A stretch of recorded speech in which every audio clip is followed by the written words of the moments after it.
दोस्तों, कैसे हो आप लोग। आपका नए वीडियो में फिर से स्वागत है। आज है संडे एंड जापान में इस फ्राइडे को रिलीज़ हुई है धुरंधर। आप में से काफ़ी लोगों ने मुझे कमेंट करके पूछा भी था कि जापान में धुरंधर रिलीज़ होने वाली है, कब देखने जाने वाले हो। तो फाइनली आज हम जा रहे धुरंधर देखने के लिए। तो वैसे मुझे काफ़ी लेट हो चुका है घर से निकलने के लिए। मॉर्निंग का शो लिया है मैंने, एक्चुअली 2 ही शो है। आज छुट्टी है ना, तो मेरे स्टेशन पे बहुत ज़्यादा भीड़, गर्मी भी काफ़ी ज़्यादा है, ह्यूमिडिटी इतनी भयंकर वाली ना आज। और हिस्ट्रोक का भी वार्निंग भी आ चुका है जापान में कि लाइक 4-5 प्रीफेक्चर में ऐसा हो गया है कि हिस्ट्रोक से लोगों की जान भी जा रही है। लेट हो गया हम, अभी 2 मिनट के बाद में ट्रेन है। मिलेगी क्या? जगह नहीं मिलेगी जाने के लिए, लोगों ने पूरा रास्ता ब्लॉक कर दिया। अरे यार शिट, निकल गई वो वाली ट्रेन। इतनी लाइन लगी थी ना वहाँ पे, जाने को जगह नहीं मिली। वो साइड में लोगों को हम धक्का वगैरह मार के जा भी नहीं सकते। ऐसा नहीं कि भाई मेरी ट्रेन है तो चलो उनको धक्का मार के चले जा। एनीवे ये वाली खाली है तो ये वाली ट्रेन निकलेंगे अभी 2 मिनट के बाद में। सॉरी, मैं माइक लाने भूल गया। मेरा जो जिम का बैग था उसके अंदर ये कैमरा और माइक रखा हुआ था। मैंने कैमरा तो ले लिया, माइक लेना ही भूल गया। तो शायद हो सकता है आपको थोड़ा आवाज़ दूर से आ सके, मैं थोड़ा वॉल्यूम बढ़ा दूंगा। बट सॉरी, ये वीडियो में आपको विदाउट माइक ब्लॉग देखना पड़ेगा।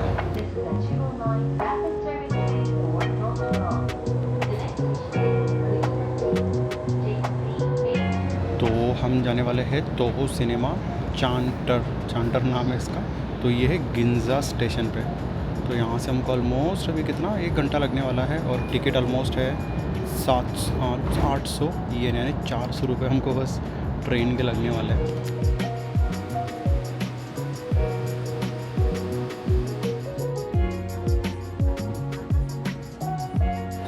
तो पहुँच गए हिबिया स्टेशन पे।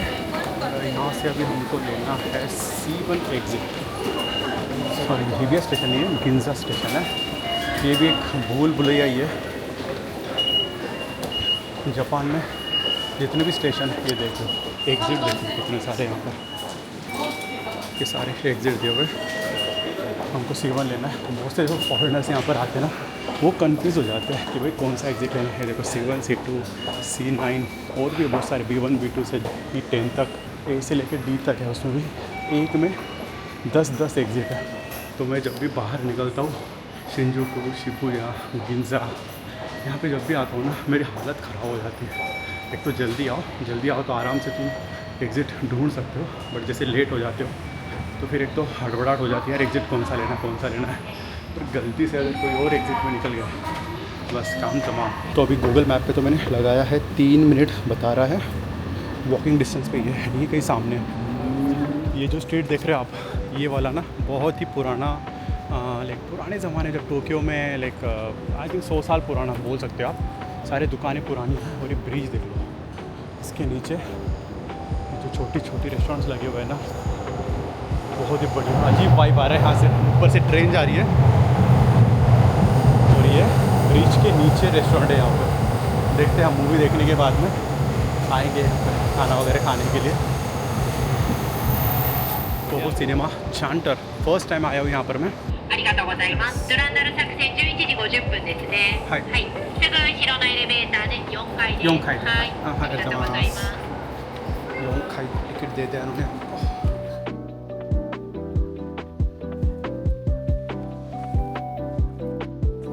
वैसे तो जापानीज़ मूवी में इंटरवल होता नहीं है, बट फर्स्ट टाइम मैं देखा हो कि क्योंकि 3-3.5 घंटे का मूवी है एंड सारे जापानीज़ लोग हैं। मुझे लगा था कोई ना कोई तो होगा इंडियन, बट कोई नहीं, सारे के सारे जापानी लोग बड़े मज़े से देख रहे हैं।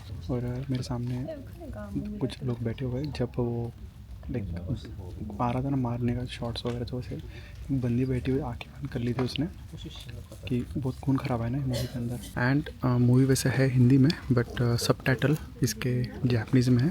देख रहे हो सब जापानीज लोग बैठे हुए हैं और इंटरवल हुआ है, सब चुपचाप शांति से बैठे, कोई शोर शराबा नहीं है, कुछ नहीं है। बाय द वे वो अंकल जो है ना वो बैठे हुए हैं, उनके हाथ में एक बुक दिखेंगे आपको। तो यहाँ पर इन्होंने बुक दी है जिसके अंदर जो मूवी के जितने भी कैरेक्टर्स हैं सब के सब मेंशन करके रखे कि कौन सा कैरेक्टर क्या है और सब कुछ जापानीज़ में है, क्योंकि इन लोगों को नहीं पता ना मूवी में एग्जैक्टली स्टोरी क्या है, कौन से कैरेक्टर है।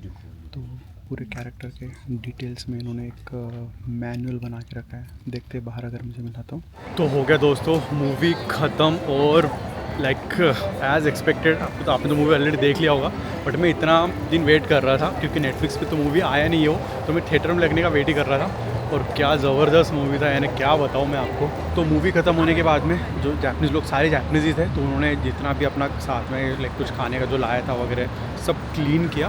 एंड दूसरी बात, जो लास्ट में जो नाम आते हैं ना लाइक मूवी ख़त्म होने के बाद में, क्या बोलते हैं उसको, मुझे वो वर्ड याद नहीं आ रहा है, बट लाइक 10 मिनट का था वो। 10 मिनट तक सारे जापानीज़ लोग बैठे हुए थे और जो क्रेडिट्स बोलते हैं उसको, जो सारे क्रेडिट्स है सारे उन्होंने लास्ट तक रुके। और जैसे ही क्रेडिट्स ख़त्म हुए, मूवी फाइनल ख़त्म हुए, तब जाके वो बाहर निकले। तो कोई भी एक बंदा भी नहीं उठा कि भाई मूवी ख़त्म होगी, ये क्रेडिट्स चल रहे थे, चलो अभी निकल जाते हैं। यानी यहाँ पे रिस्पेक्ट करते हैं कि क्रेडिट्स जिसने मूवी बनाई है वो सबसे लास्ट में नाम आता है उनका, और उनको रिस्पेक्ट देने के लिए ये लास्ट तक रुकते हैं। इंडिया में ऐसा नहीं होता है, मूवी जैसी ख़त्म हो जाती सारे लोग, आधे लोग तो उठ के चले जाते हैं, 10-12 गिने चुने लोग लास्ट तक बैठते हैं। तो आई थिंक क्रेडिट्स को भी थोड़ा रिस्पेक्ट देना चाहिए। बहुत दिनों से शॉपिंग नहीं की है, तो अभी हमारा ट्रिप भी आने वाला है। हम जाने वाले मलेशिया। तो कपड़े तो मेरे पास वैसे है नहीं, तो अभी मैं लाखों से के शोरूम में आया। कुछ देखता हूँ यहाँ पे, ट्राई कर रहा हूँ मैं पोलो टी शर्ट वगैरह। बताओ मुझे कौन सा ठीक लग रहा है, चेंज करके देखता हूँ। ये पोलो टी शर्ट ग्रीन और शॉर्ट वाइट कलर का, क्योंकि मलेशिया में थोड़ा भी गर्मी रहने वाला है। वैसे तो मैं ऐसे शॉर्ट्स वगैरह कम ही पहनता हूँ। बताओ ये कैसे लग रहा है। ये एक वाइट वाला भी है, ये काम करता है, वाइट वाला ले लेते हैं। तो अभी मुझे लगी है ज़ोरों से भूख, और मैं मेरा फेवरेट रेस्टोरेंट ढूंढ रहा हूँ। गुस्तो के पास में ही है, और बाय द वे पीछे यहाँ पर ना बुलेट ट्रेन का लाइक शिंकानसेन का स्टेशन है पास में। तो लाइक लोकल ट्रेन का भी है, बट वहीं से जाती है बुलेट ट्रेन भी। तो हर 2-2 मिनट में ना यहाँ से बुलेट ट्रेन जाती है, तो ब्रिज के ऊपर से आती है। तो व्यू इतना बढ़िया आता है ना। और ये जो एरिया है ना, ये बहुत ही रिच एरिया है, बहुत बड़े बड़े मॉल्स वगैरह यहाँ पर है। और आप देख रहे हैं यहाँ पे गिंजा इन, ये भी बहुत अंदर लाइक मॉल्स दुकानें काफ़ी ज़्यादा है यहाँ पर। तो ये है गिंजा इन, बहुत ही बड़ा मॉल जैसा ही है, बहुत लंबा भी है वैसे। बहुत पीछे से वहाँ से हम निकले थे ना, वहाँ से लेके इधर भी है, बहुत बड़ा स्ट्रीट जैसा ही है। और जैसे मैंने बोला ना, गिंजा एरिया लाइक नोन फॉर बड़े बड़े ब्रांड्स के लिए। तो जितने भी बड़े बड़े ब्रांड्स हैं यहाँ पे, सारे आपको ये गिंजा एरिया में मिल जाएंगे। एक्चुअली पूरा भूल है, बहुत बड़ा मार्केट है ना, यहाँ पे मिला ही नहीं मुझे रेस्टोरेंट। तो फिर मुझे यहाँ पे स्टेशन के बगल में ही योशिनोया दिखा है, तो यहाँ पे जाके ट्राई करते हैं कुछ मिलता है तो। यहाँ पर देखो जापानीज़ भगवान जी लगे हुए हैं। तो यहाँ पे देख के भी रखा है कि आप दक्षिणा डालो इस बॉक्स के अंदर। और यहाँ पे ना लकी ड्रॉ का चलता है, लोग लकी ड्रॉ का भी जो होता है ना कि कूपन निकालते हैं, एंड साल में उनको लकी ड्रॉ निकलता है, तो लॉटरी जैसा यहाँ पे लोग लॉटरी लाइन लगा के खड़े लॉटरी के लिए भी।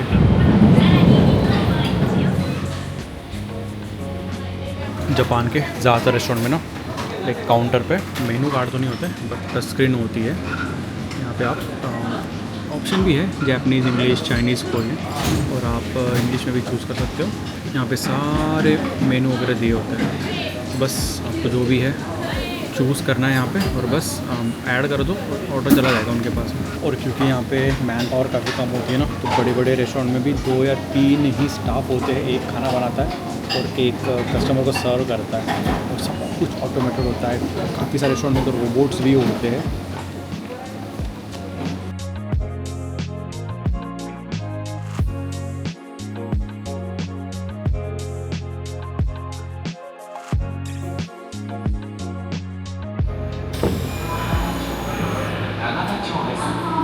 और दोस्तों, मैंने आपको एक चीज़ तो बताना ही भूल गया, धुरंधर मूवी का जापान में एक वेबसाइट बना हुआ है dhurandhar.jp।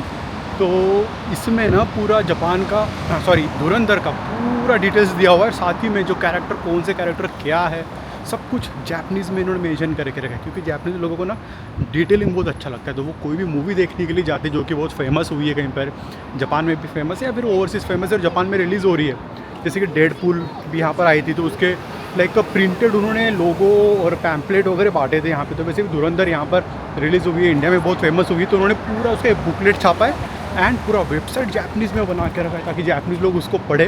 क्योंकि यहाँ पर RRR मूवी जब रिलीज़ हुई थी ना, RRR और एक साउथ इंडियन मूवी थी, क्या नाम था उसका, कौन है वो कौन सा मूवी है, मुझे कमेंट में बताना, मैं नाम भूल गया उसका। तो वो मूवी यहाँ पे इतनी फेमस हुई, जैपनीज़ लोग पागल हो गए। मेरे कुछ जैपनीज़ दोस्त है वो 5 बार 10 बार मूवी देखकर आए और यहाँ पे SS राजामौली ना 3-4 बार आ गए थे यहाँ पर।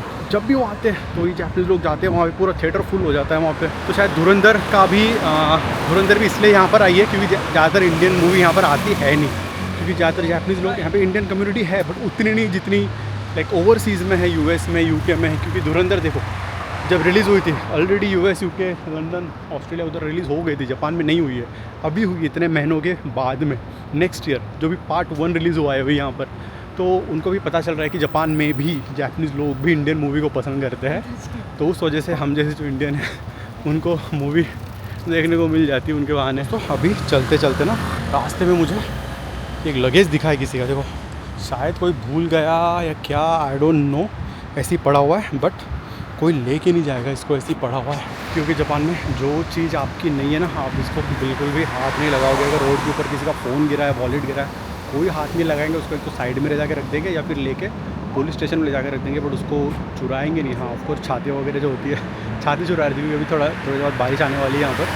तो जो ट्रांसपेरेंट छाते होते हैं वो बहुत यहाँ पे गायब होता है, क्योंकि चुराते नहीं उसको, क्योंकि सेम ही कलर होता है तो पता नहीं चलता किसका है। तो मेरा अभी बॉडी में इतना सोरनेस भरा पड़ा है ना, क्योंकि जिम तो मैं जा ही रहा हूँ काफ़ी दिनों से, और जब से हमारा वो कंपटीशन हुआ है उसके बाद में मैंने कुछ मसाज वगैरह लिया नहीं है। पहले तो मैं लाइक मंथ में 1 या 2 बार ले लिया करता था, बट अभी इतना शोल्डर एंड बैक वगैरह बहुत स्टिफ हो चुका है। तो मैंने सोचा कि चलो अभी आए हैं, अभी बाहर निकले तो थोड़ा मसाज वगैरह भी ले लेते हैं। तो एक ट्रेडिशनल जैपनीज़ यहाँ पर मसाज सेंटर है, तो वहाँ अभी जा रहे हैं हम। चलते चलते हमको दिख गया यहाँ पे टोक्यो टावर, और मुझे बहुत न्यूज़ में देखने में आ रहा है कि अभी इंडिया में इथेनॉल का पेट्रोल चल रहा है, E20 और E80 वगैरह, कोई तो बोल रहा है E100 आने वाला है जल्दी गन्ने का पेट्रोल।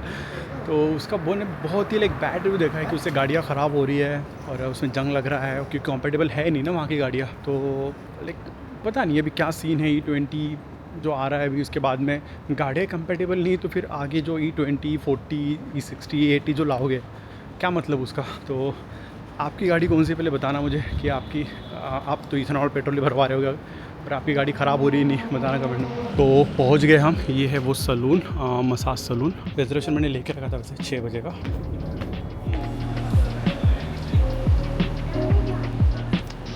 तो दोस्तों अभी मैं पहुंच गया हूँ मेरे घर के पास के स्टेशन में, एंड अभी मैं जाने वाला हूँ डोंकी। तो ये मेरे घर के पास में डोंकी है, मैं बीच से यहाँ पे कुछ शॉपिंग वॉपिंग करने के लिए आ जाता हूँ। तो मसाज हो गया, बहुत ही बढ़िया मसाज था, एकदम जापानीज़ ट्रेडिशनल स्टाइल। जो रूम भी था ना वो भी पूरा जापानीज़ ट्रेडिशनल स्टाइल रूम जैसा था, एकदम ताता में मैट वगैरह लगा के, और बहुत ही बढ़िया था। लाइक मैंने जापान में बहुत बार मसाज करा है यहाँ पे, बट इतना वो पावर यूज़ नहीं करते क्योंकि मेरा मसल्स इतना है ना, तो उनके हाथ ही दुख जाते। तो ये वाले बहुत ही प्रोफेशनल थे, और आई थिंक फरवरी में ही इसका दुकान खुला है, तो बहुत ही बढ़िया था। तो अगर आप रहते हो टोक्यो में वगैरह तो मैं दे दूँगा इनका डिस्क्रिप्शन में लिंक, चले जाना। और अभी मैं जाने वाला हूँ डोंकी में, तो आपको भी थोड़ा क्या क्या शॉपिंग कर रहा हूँ दिखा देता हूँ। दिन भर खुला रहता है, रात भर खुला रहता है। यहाँ पे कुछ पूरा समर सेक्शन है। यहाँ पर समर में जो चीज़ें आप अपने आप को ठंडे करने के लिए यूज़ कर सकते हो, जैसे कि ये टिशू हो गया, ये गले का रिंग, आइस है, इसको फ्रीजर में रखो, ठंडा गले में लटका दो। और भी काफ़ी कुछ है आपको गर्मी से बचाने के लिए, ये चद्दर, ठंडा चद्दर एकदम, बहुत कुछ है यहाँ पे एक समर के लिए बचने के लिए। हम जाते हैं थोड़ा ऊपर के फ्लोर पे एक्सप्लोर करते हैं। लो ये कपड़ों का सेक्शन है, और अभी समर चल रहा है, तो देखो यहाँ पे किमोनो भी बेचने के लिए रखे हैं इन्होंने ये लड़के का है, ये लड़की का है। ये आताराशी है, न्यू अराइवल, ये आताराशी की कांजी है, एंड ये है 6000 के आसपास, 6500 का। ये भी 6500 का है। ये सारा जो सेक्शन है ना, ये पूरा समर वाला है। ये इसके अंदर फ़ैन लगे हुए हैं, देखो ठंड गर्मी यहाँ पे लाइक इंडिया जैसी तो नहीं है, बट स्टिल यहाँ की गर्मी काफ़ी ज़्यादा होती है। और इसके अंदर फ़ैन लगे, आप पहन लो, इधर एक फ़ैन है, इधर एक फ़ैन है, पूरा AC वाला हवा देता है। देखो फुल गया है पूरा ये हवा की वजह से। और इसका प्राइस है ऑलमोस्ट 10,000 येन, तो बहुत बढ़िया है। लाइक जापान में काफ़ी लोग मुझे दिखते हैं ट्रेन में वगैरह पहन के ना, इस टाइप के टी शर्ट्स वगैरह पहन के। बढ़िया बैटरी भी होती है अंदर, आप दिन भर बढ़िया ट्रैवलिंग के टाइम पे इसको यूज़ कर सकते हो। उनकी ऐसा है ना कि भैया 1-1.5 घंटा कब निकल जाता पता नहीं चलता। 1.5 घंटा हो गया मुझे। मैंने भी एक लिया है, एक सेट टी शर्ट और एक शॉर्ट लिया है ट्रिप के लिए, अच्छा लगा मुझे। तो चलो इसका बिल बनाते और निकलते घर के लिए। ये देखो यहाँ पर पटाखे लगे हुए हैं डोंकी के अंदर। तो अभी समर में ना जापान में हानाबी फेस्टिवल ज़्यादा मनाया जाता है, तो यहाँ पे जापानी लोग पटाखे काफ़ी ज़्यादा फोड़ते हैं। तो ये सारा पटाखे का सेक्शन है, बट वो बड़े वाले नहीं है, ठीक है, छोटे छोटे फुलझड़ी, क्योंकि यहाँ पे ज़्यादा शोर शराबा धुआं वगैरह जापानी लोग नहीं करते ना, तो इसलिए देखो बहुत फनी क्यूट वाले पटाखे हैं, फुलझड़ियाँ वगैरह। बट ये सबसे बड़ा मुझे लगा है, बट ये भी like not that much, like अपना झाड़ होता है ना उस तरीके से। बट महंगे देख लो कितने, 1500 के, 1000 के। ये छोटी सी फुलझड़ी है 200 इनके, यानी 100 रुपये की। बहुत महंगे फटाखे यहाँ पे, बहुत ज़्यादा महंगे। देख लो ये फुलझड़ी का सेट है पूरा, ये भी 1000 येन का है पूरा, ये 2000 येन का है। तो ऐसे जापानीज लोग थोड़ा भी समर में पटाखे फोड़ते हैं। अभी मैंने बिल बनाया था, कपड़े लिए थे मैंने, प्राइस तो मैंने देख लिया था, सील उस पर जो लगा हुआ था मैंने कैलकुलेट कर लिया था कि टोटल कितना है। जब मैंने पे किया तो उन्होंने 1500 येन ज़्यादा दिया, लेकिन ज़्यादा लिया मुझसे एक्चुअली। तो मैंने पे तो कर दिया, बट फिर बाद में जब मैं बैग में कपड़े रख रहा था, फिर सोचा कि यार जापानीज लोग तो वैसे करेंगे तो नहीं, ज़्यादा तो लेंगे नहीं पैसे मुझसे, बट क्यों मुझे ज़्यादा लग रहा है। फिर मैंने वापस बिल पे चेक किया और फिर टैग चेक किया, देखा तो ज़्यादा पैसे थे, मुझसे ले लिए उन्होंने। तो मैंने फिर वापस स्टाफ के पास गया एंड देन उनको बताया मैंने, क्या आपसे कुछ मिस्टेक हुई है, देख लो एक बार चेक करके। तो उन्होंने फिर वापस साइड में ले गए मुझे और फिर चेक किया। बारकोड पे तो वही प्राइस नहीं, बारकोड पे जो प्राइस है वही है, बट जब स्कैन कर रहे हैं ना तो एक्स्ट्रा प्राइस ऐड हो गया उसके अंदर। शायद बारकोड वो गलत एक्सपायर हो गया होगा, फिर गलत उस पर लगा होगा। तो वापस उन्होंने फिर जो पैसे वो कैंसिल करे और फिर वो आएंगे बाद में, कुछ दिन बाद में क्रेडिट कार्ड में मेरे, और फिर नया बिल था वो मैंने फिर वापस पे किया। तो होता है कभी कभी ऐसा कि आप ब्लाइंडली ट्रस्ट कर लेते हो, भाई जापान में नहीं होगा ऐसा, बट कभी कभी लाइक वो इंटेंशनली नहीं करेंगे, बट हो जाता है कभी। और मेरा ऐसा नहीं कि मैं पैसे के मामले में थोड़ा बहुत केयरफुल रहता हूँ। तो कहीं खाने के लिए गया तो मैं बिल चेक करता हूँ कि जो कहीं पर भी रहो, जापान में रहो या फिर इंडिया में रहो। इंडिया में तो एक बहुत बार मेरे साथ में ऐसा हुआ है कि मैं रेस्टोरेंट में खाना खाने के लिए गया और वहाँ पर एक 4-5 चीज़ें एक्स्ट्रा ऐड करके लगा दी उसके अंदर, तो 500-1000 रुपये ऐसी लाइक ट्राई करते हो लेने के लिए। बट मैं चेक करता हूँ। और यहाँ पर भी मैं कहीं जाता हूँ तो मैं लाइक देखता हूँ कि जो मैंने ख़रीदा है वो बराबर उसके अंदर है कि नहीं। आदत एक्चुअली मुझे अभी नहीं है, ये जब मैं इंडिया में था बचपन से एक्चुअली मेरे डैड भी ऐसे ही करते, तो उनसे मुझे वो आदत लगी कि भाई कहीं पर भी जा रहे हो क्रॉस चेक, कुछ भी रहो क्रॉस चेक ज़रूर करना है।